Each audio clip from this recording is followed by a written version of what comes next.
How you doing, everybody? Welcome to another episode of Checking Boxes. Here's our social. As usual, anything you see in this video is available for sale. You can comment me in the comment section below or send me an email at the Gmail address. Please, if you get a chance, check out our website. We are adding comics every day. A lot of this stuff will eventually end up in the website. But in the meantime, you're going to see it here, and you can claim it here if you'd like. One of these days, we'll get around to doing a claim sale. I've seen a guy, I don't know if you guys are familiar with James Minthunter Comics. He's a channel I really enjoy watching, and he started doing claim sales on YouTube, which I'd never seen before. I'd seen auctions, you know, with Very Gary and the Pressable Defects guys, but I'd never seen a claim sale, and he does really well. So maybe when I get a little bit more organized, we'll try that. But for now, this is our method. We're going to stick with it, see how it goes. Batman 431 starts us off. We've got a Black Orchid number 4, number 6. We've got a Cable number 4 with a nice Bart Sears cover.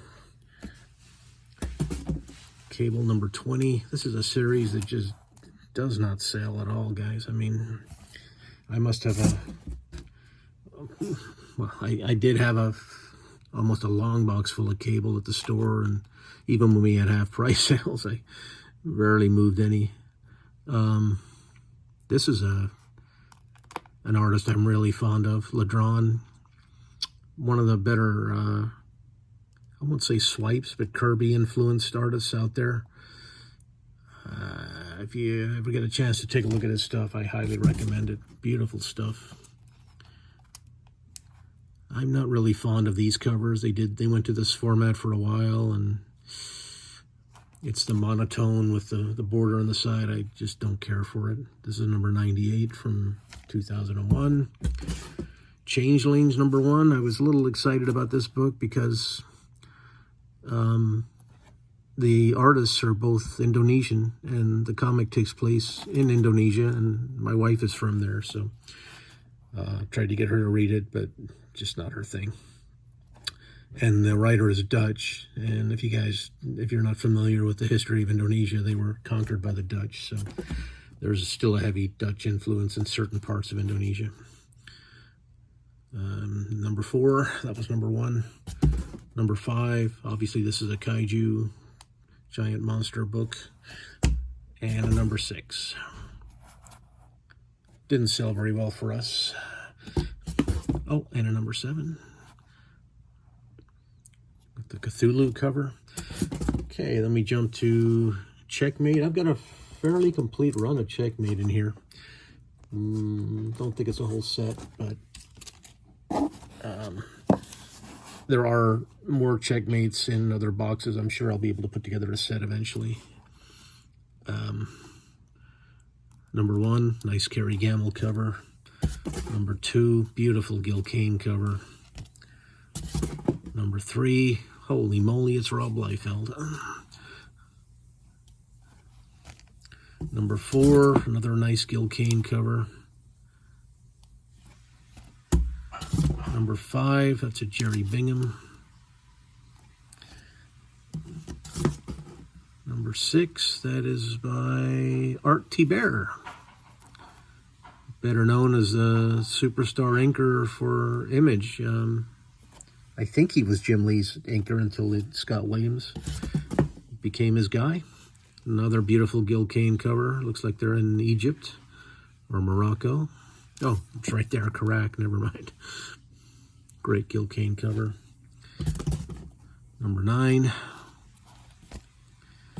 Tan, another Gil Kane. Just one of the all-time legends. Another one, number 11. And at his best, as most artists are when they ink their own work. John Byrne, John Buscema, Gil Kane. I think they just take it up a notch when they ink their own.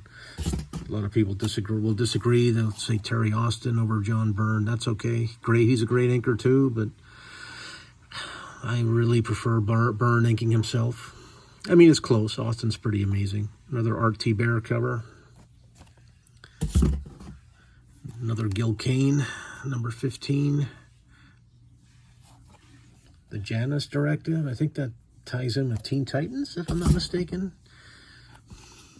Peacemaker. Another Gil Kane cover. If you guys have never seen that show, I highly recommend it, by James Gunn. Hilarious. Hopefully they'll do a season 2. And number 18, another beautiful Gil Kane cover. Okay, that's it for Checkmate in this box. Now we're on to Chew. I heard good things about this series. Troy Little's Chiaroscura. I'm sure I'm pronouncing that wrong. The issue number I covered up with a sticker. Shame on me. Pat McCormick's Charlie and Humphrey. I remember watching this on Channel 2 when I was a kid. This guy's local, Bay Area local. Pat McCormick. The Case of the Bleeding Wall. Another series I tried out in the store and just didn't sell, even though it's got a beautiful cover and some pretty good creators. Lansdale and Joe R. Lansdale and Casey. I don't know if that's his wife, sister, brother. I don't know.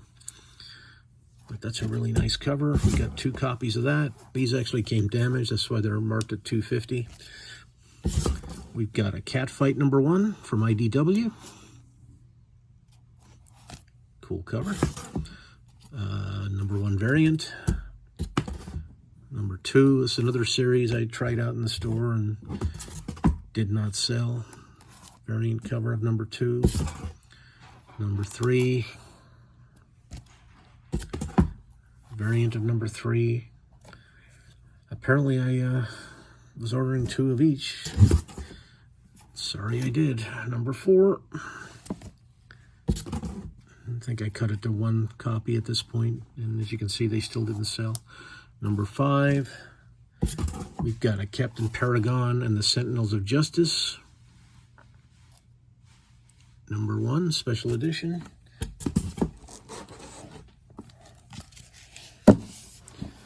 Number 2,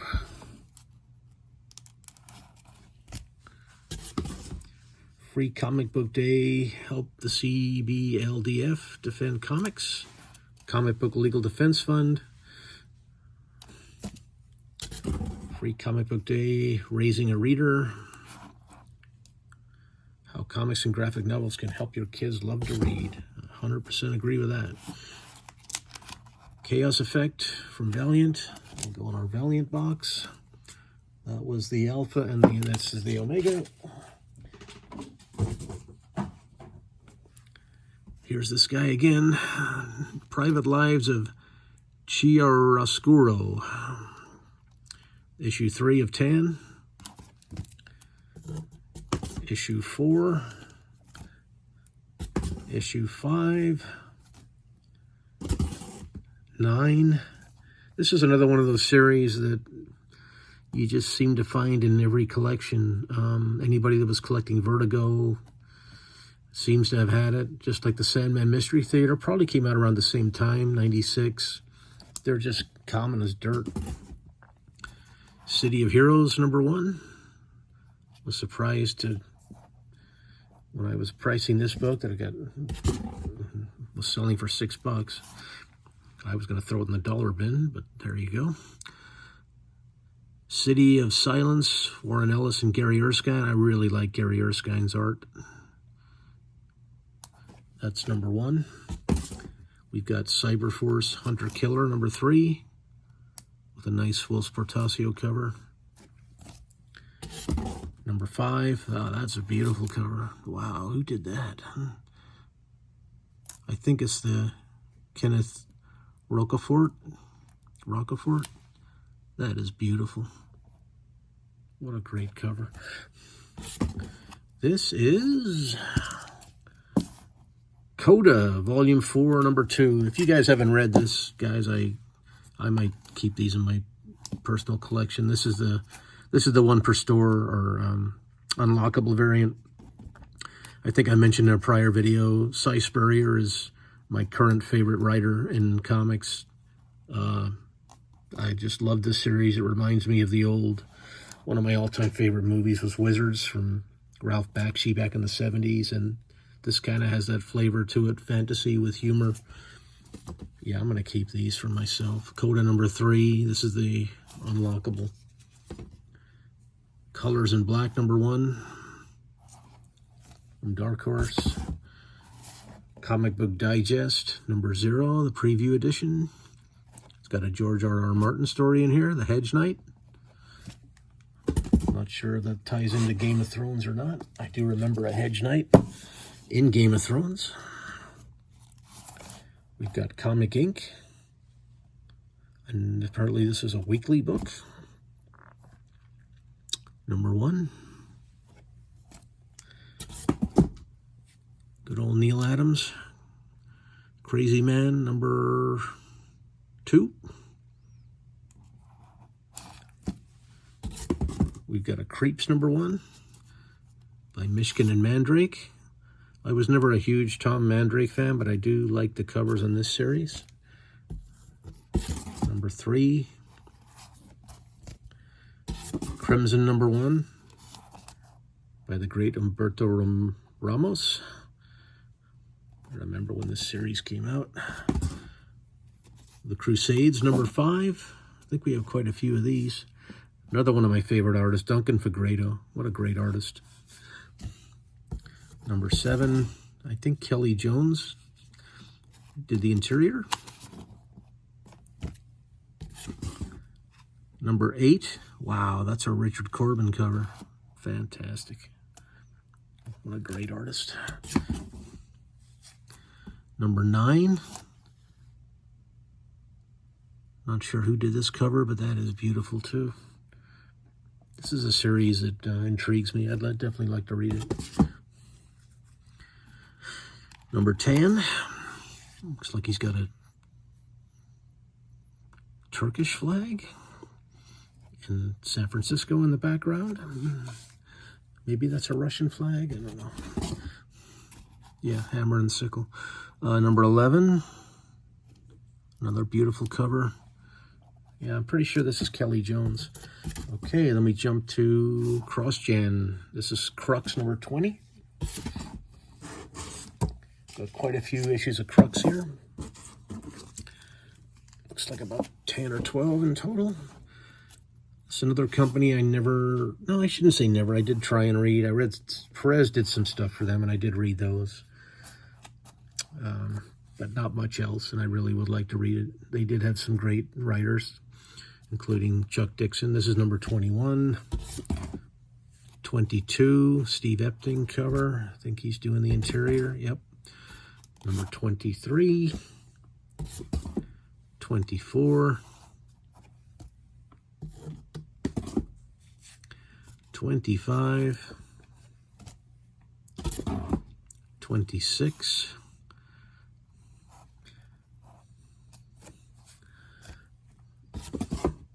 27, 28,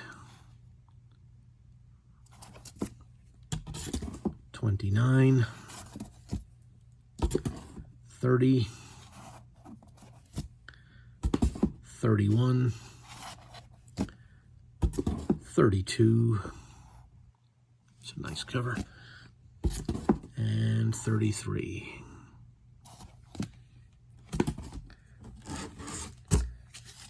Yeah, it's a series that used to be worth quite a bit of money at one time. This character was supposed to be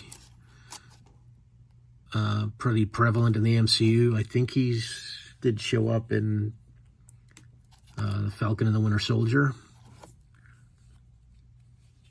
I think he's the original Captain America, or the first black character they tried the super soldier serum on, if I'm not mistaken. So this is Truth. This is close to if not a complete set here. Number 1, these are not in high grade either. Number 2, by Kyle Baker, who's a great artist, by the way. 3, 4, 5, 6. I think it's 7 issues. That's why I didn't put this together as a set. I believe there's a 7th issue that I'm missing. We've got from the Hellboy universe, Baltimore, the Plague Ships #1, the beautiful Mignola cover. I tend to file all this stuff under H for Hellboy, even though it's not in the H's. I don't know, this box is kind of out of order. #2, another beautiful Mignola cover. 3, another one. 4, and we're missing 5, of course, so we're 1 away from the set. Such a great artist. Cinder Annual #1. I think this is more of a mature reader's book. Maybe some nudity, maybe not. Usually a lot of violence. This series I recommend. This is the team that brought you the Punisher 5-issue miniseries back in the 80s. Stephen Grant and Mike Zeck. So I believe only a 3-issue series. I've got #1 and #3. I think it was only 3 issues. Dark Stars, #12. We've got a Dart #1. Always kind of like this cover. No idea who did it. Deadlands. Another, well, no, I shouldn't say that. This is a prestige format book.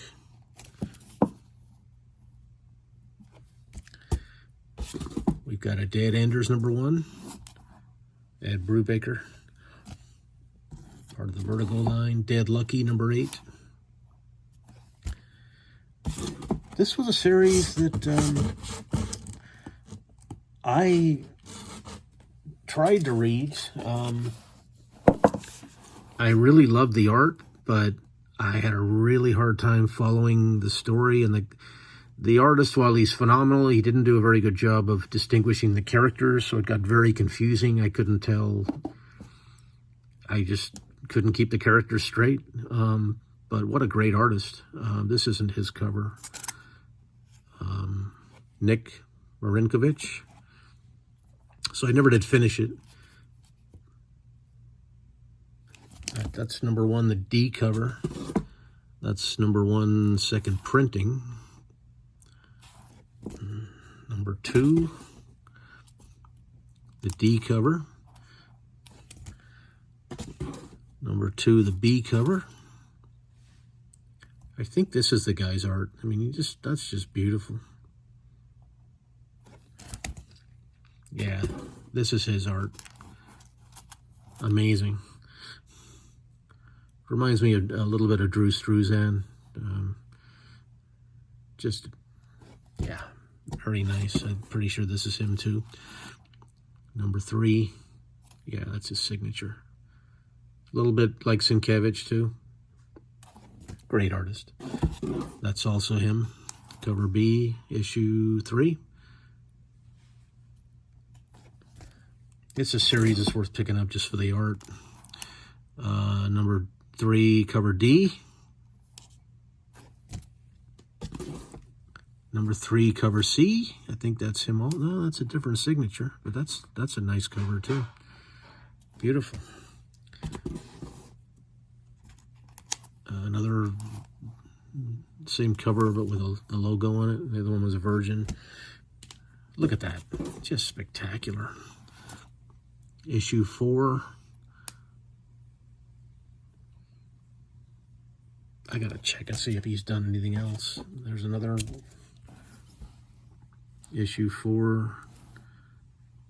Just a different color background. Well, yeah, there's a lot of different things going on there, but the figures are, oh, they're different too. Okay, very similar but different. #5. That's also Marinkovich. Beautiful. Another one. Yeah. Can't speak highly enough about his art. Looks like a complete set. I may have to put a set together and read this. I don't think I was missing any there. think that's a different artist, but that's still a nice cover. Okay, we're almost done here, guys. About 20% left. We've got a Death Blow number 8. Nice Jim Lee cover. This one he was kind of doing his Frank Miller style with the negative space.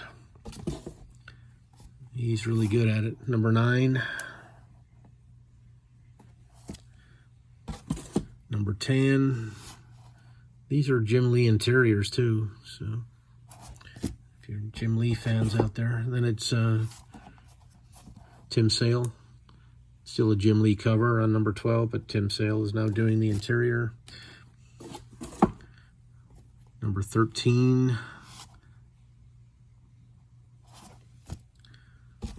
14. 17. 18. 20. Versus Gen 13. We've got from Marvel UK, Death's Head and Die Cut. Death's Head 2 and Die Cut, the origin of Die Cut. Liam Sharp, who's developed into a great artist and writer. If you guys have never read Starhenge, another series I strongly recommend. A friend of mine just told me they're going to do a volume 2, but it's going to be all one graphic novel instead of a 6-issue miniseries like the first one was. Deathstroke 16 with a beautiful Mike Zeck cover. 2 copies of that. We've got Decorum, issue 7. Oh, Hickman. Nice.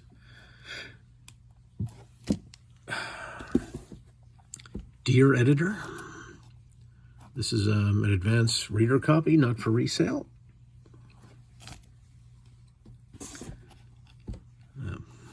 The Demon number 18. I always liked Val Zemeckis. I'm sure I'm mispronouncing his name, but I always liked his art. Destiny New York number 6. Never read this series, but that is a nice cover. Number 7.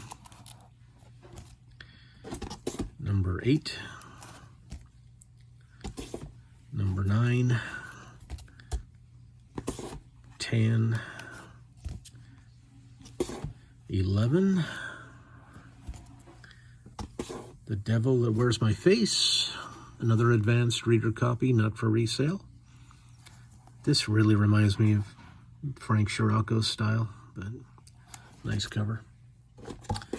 Dick Tracy Monthly number 2.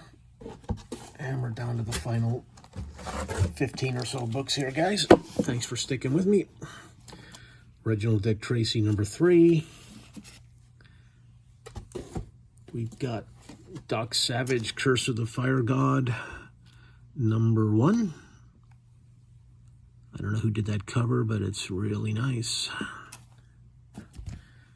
Dr. Sleepless, I believe this, yeah, Warren Ellis. Eclipso number 7. The Ted McKeever cover.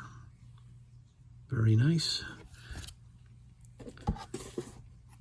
Freshman number 1 from Top Cow. It's a beautiful cover. Engine Head number 2. Ted McKeever again, written by Joe Kelly. El Cazador, the collected edition from CrossGen. I think this reprints the first 2 or 3 issues. And we finish it off with some Valiant. You got Eternal Warrior number 9. Number 10. 11. 13. 15. 16. 26. And finally, a Gloom Cookie, number 3. Okay, everybody, thank you for watching. Again, here's our social. If you saw anything that you're interested in, you can hit me up at the Gmail or leave a comment below. And we appreciate you watching. We'll catch you in the next video. Take care.